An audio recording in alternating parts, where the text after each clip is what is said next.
Crypt Custodian is the newest metroidvania by developer Kyle Thompson. It's about a cat named Pluto who's been sentenced to be the afterlife's janitor for the rest of eternity. The full game is coming out this year, but the demo will be available on Steam in just under a week on January 29th. I took a little sneak peek at it, and I think this could be the next indie metroidvania hit. First things first, the game feels super polished and smooth. The art is great, the characters are funny, this is the full package. And Crypt Custodian has everything a great metroidvania needs. A detailed map of the world, upgrades and abilities, simple yet engaging combat, and tons of little secrets and curious items to discover. Your main weapon is, of course, this handy broom, which you can do basic attacks with. You also unlock a power-up pretty early on that charges up in the top left corner and unleashes a swirling attack that completely surrounds you for a second or two. There's a dodge button too, and with it comes one extremely useful quality of life feature. You may have noticed all these floating islands everywhere. Well, it's impossible to accidentally roll off of them, so if a fight ends up getting a little crazy, you should be safe as long as you don't jump over the edge. There's also a circle marker underneath you that shows where you're gonna land, which is another handy feature.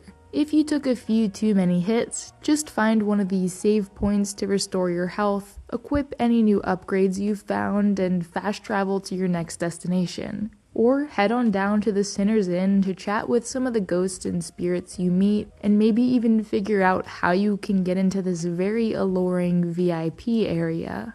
All in all, Crypt Custodian really feels balanced, well thought out, and refreshing. And I really like that we get a top-down view rather than just another side-scrolling platformer. It definitely switches things up for both traversal and combat in some fun ways. In the demo alone, which I played for just under an hour, I came across a surprising variety of enemies, each with their own type of attack, and things could get pretty hectic when a few of them were paired up together, all attacking you in different ways. And like any good game in the genre, there are optional challenges and tasks that can help you get stronger faster, like this Dead Man's Curse I found, which causes the next 15 enemies you encounter to blow up upon defeating them. Pair that with a challenge to defeat this horde of enemies without taking damage, and yeah, I had to go back and try that one a few times.